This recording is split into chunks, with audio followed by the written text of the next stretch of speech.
Hi guys, today I'll be demonstrating for you a SDAIE, or Specially Designed Academic Instruction and English Strategy, pertaining to Jack London's short story, To Build a Fire. The Common Core standard for this particular strategy is to cite strong and thorough textual evidence to support analysis of what the text says explicitly, as well as inferences drawn from the text, and that's from Reading Standards for Literature 6 through 12, Key Ideas and Details. The topic for this graphic organizer, as previously mentioned, is Jack London's short story, To Build a Fire, and it's for grade levels 11 through 12. Now, this particular strategy is known as a graphic organizer, as also previously mentioned, and following my demonstration, I will divide the class into groups of 3 or 4 and allow you to do this activity yourselves. Now, per the SDAIE Instructional Strategies Glossary, a graphic organizer is a chart, graph, or diagram which encourages students to see information as a component of systems rather than isolated facts. As you guys will be applying your prior knowledge of protagonist and antagonist to the characters in Jack London's story, this activity may be viewed as a bridging strategy. Having already read To Build a Fire and discussed with your classmates who you believe the story's protagonist and antagonist to be, you guys should be right on track to begin your graphic organizer. Now, this particular graphic organizer is known as a comparison-contrast matrix, as we will be comparing and contrasting the story's 2 main characters. Now, although the story's protagonist and antagonist are really a matter of the reader's perspective, for the sake of this demonstration, we're going to say that the protagonist and the antagonist of To Build a Fire are the dog and the man, though which character fits which role will only be decided upon completion of the character matrix. By noting specific traits of these individual characters, you'll gain a better understanding of how these traits impact each character's motivations throughout the course of the story, and be able to more clearly identify the story's protagonist and antagonist. Now let's get started on the character matrix.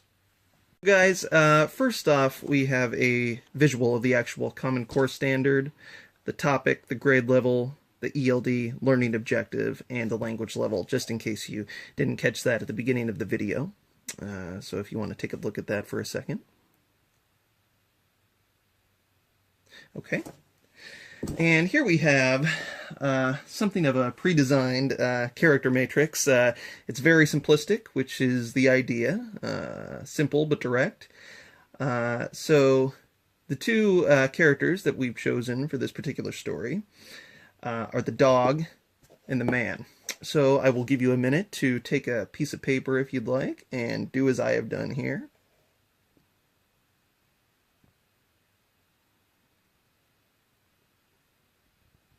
Alright guys, and as you're watching this, you can certainly make your character matrix simultaneously.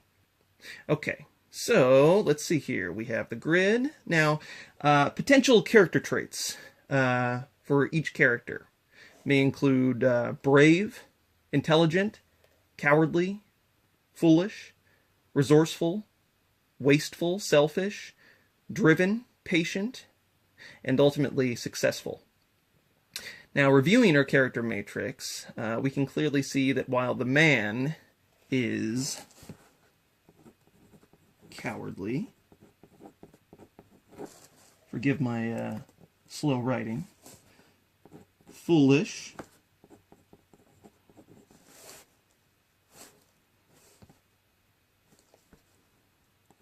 wasteful,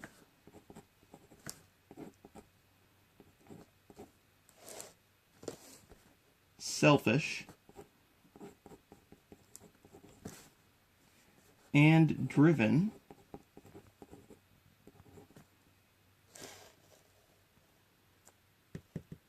the dog is alternately brave, intelligent,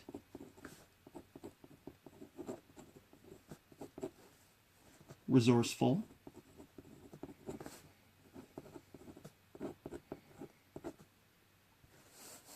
driven,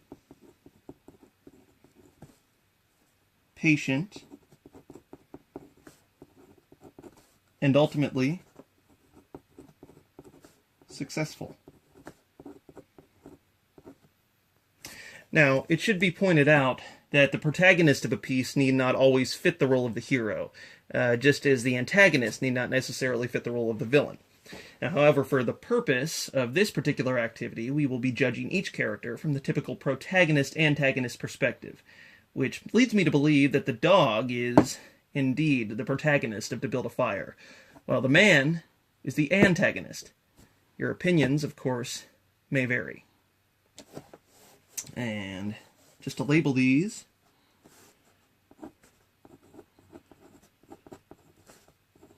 protagonist and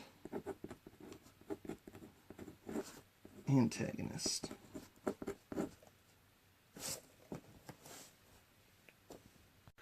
All right, ladies and gentlemen, before we get started, do you have any final questions? You in the back, you look like you might have something.